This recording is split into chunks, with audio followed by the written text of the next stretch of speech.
Hi,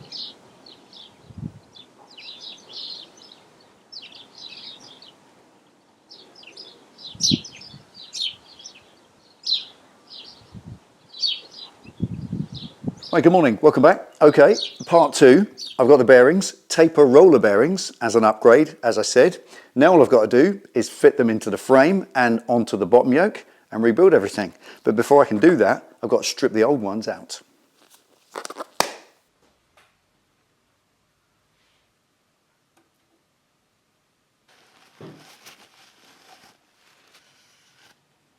Now, if this is your first time doing this, you've never done it before, you'll notice there's a bearing cup stuck in the bottom and the top of the frame, and they're pressed in under an interference fit. They don't just fall out, you have to tap them out with a drift, flat bottom drift. And with the drift, what you're looking for is this little notch that's in the frame that allows the drift to get behind the bearing ring so you can tap it out. There's a notch this side, and there's another notch at the front so you can get behind it there, and you tap repeatedly either side, tap tap, until this works its way out and drops free.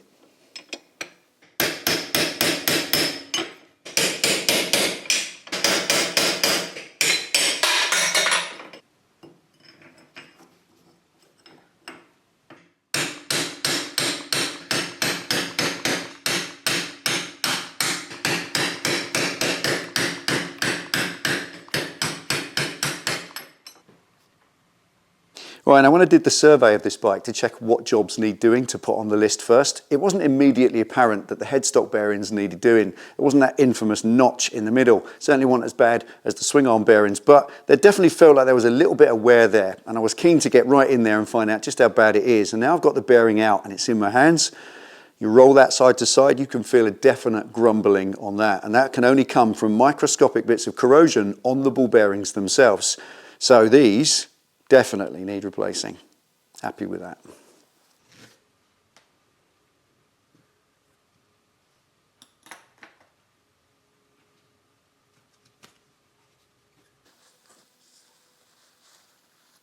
Right, now this is the bottom bearing cup, the most challenging part of the job. Getting that off the bottom yoke is always a little bit of a bun fight. It's pressed on, interference fit, and it's not like the ones in the frame that you can just tap out the way. I've seen people use all sorts of methods to get them off. You can blast them off with an air chisel if you've got one. It also pays sometimes if you grind a little notch in it and then crack it with a chisel. Once it opens up, you can get it off. All sorts of little methods, and I'm sure you've seen them all as well. And there is a really quiet and peaceful method that doesn't involve any percussion at all. Because the stem here is pressed into the bottom yoke with an interference fit, exactly the same as the bearing cup. So if I press the stem out of the yoke itself, then it will push the bearing cup off at the same time. And then all I do is press the stem back into the yoke. Nice and simple, no hitting needed. You could call it the ASMR method.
Right, now ain't that the smoothest and calmest way to remove those stubborn bottom cups you ever saw? But look, I can already hear the comments saying, I'm not going to invest in a 20-ton press. Of course you're not, and you don't actually need to. I watched the dial on this big 20-tonner as soon as that popped, and when that cracked and broke free, it was up to 5 tons, and after that, it just presses out easily. And also, putting it back in, it goes all the way in, and the last little bit, when it snaps into position, is 5 tons again, just under the 5-ton mark. So you would only need A little benchtop 5-ton press to do this job. And not only can you do it to take those stubborn bottom cups off and pressing stems in and out for things like powder coating or painting your yokes, all that stuff, you can also use it to put the new bearings in. No hitting needed, I'll show you.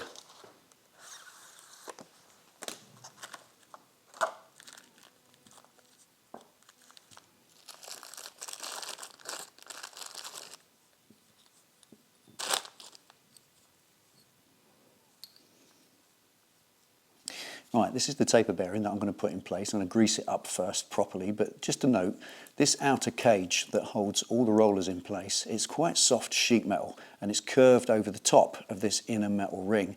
And it's the metal ring that you have to force down over the stem. So you want to push only on the metal ring and not on the soft metal cage because you'll squash it and damage it. So you need something that's going to press inside this metal cage on that edge only. And the best thing to use for it is the old bearing cup, because that lip fits exactly on that inner ring, like that. You can press down on this instead, and as you can see, it joggles about inside the cage, doing no damage to it whatsoever. That's great. The only one consideration is, with that, you have to cut a slot in this first, because if you press it on as it is, that's going to end up jammed on the stem again, and you'll have to push it off or hammer it off. Cut a slot in it, and it will just lift off afterwards.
Right, now the old bearing cups don't take much force to tap out, and they don't take a lot to tap the new ones in. What's important is tap them in absolutely square. If you get them cockeyed and you carry on hitting, then you're going to oval the hole in the frame, and that's a little bit awkward and causes damage. Get them in nice and square, and once they seat home, you'll feel the hammer bounce, no more give. And a good hammer to use for the job is a dead blow with a soft end. And once they're in, run a fingernail around the inside to make sure the joint is even all the way around, then it's all the way home.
Okay, now taper roller bearings need to be set in position. They need to be pressed into position properly so that they're seated in their cups fully, and at the same time they need to have the right tension on them so they don't pinch up and they don't have free play, and there is a sweet spot right in between. But first of all, you've got to seat them in their cups, and with all that grease that you slathered in there, some of it's going to be in the way. So that's why we do the process with the torque wrench. Torque them up till it's a bit stiff, turn it side to side, and that allows any excess grease to be squeezed out. Then back it off, torque it up a second time, and wiggle it again. And that will continue to push those bearings down into their cups until it's there, and they don't go any further, then you're in. You're seated, your bearings are in the right place. Then you can set the tension by hand, and that's really simple and really straightforward.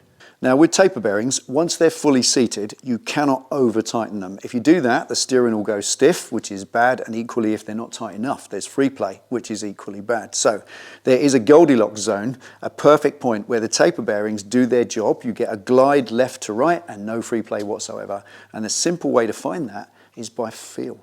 Put your hand under the headstock and push upwards as hard as you can. That represents a little bit of weight on the bearing, and then with a twist of the wrist motion, twist it side to side and feel for any stiction, any sticking when you try and move it. It wants to be loose enough to glide side to side, which that one is. And then at the same time, let the pressure off it, grab hold of it top and bottom and wiggle it.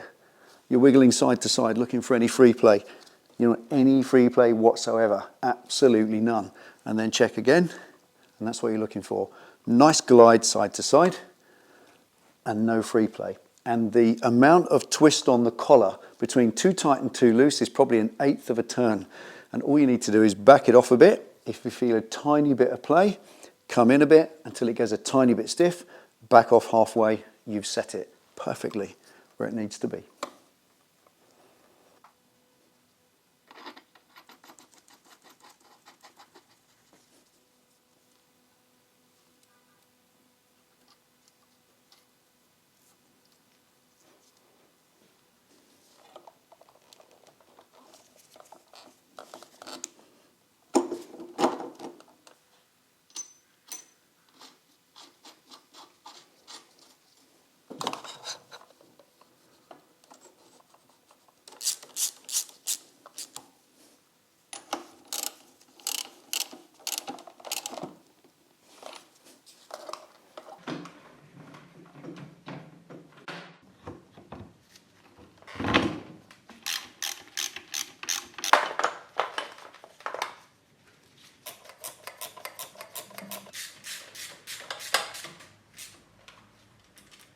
Well, there we are, that's it. Headstock bearings, XJR 1300, done, tick, another job off the list. Now at this point, normally you put the forks in, put the wheel in, put the mudguard on, connect the calipers up and go for a test ride. But I'm not going to do that because this is a project. In the next one, I'm going to deal with the forks, and it's handy that they're already out. I'll see you then.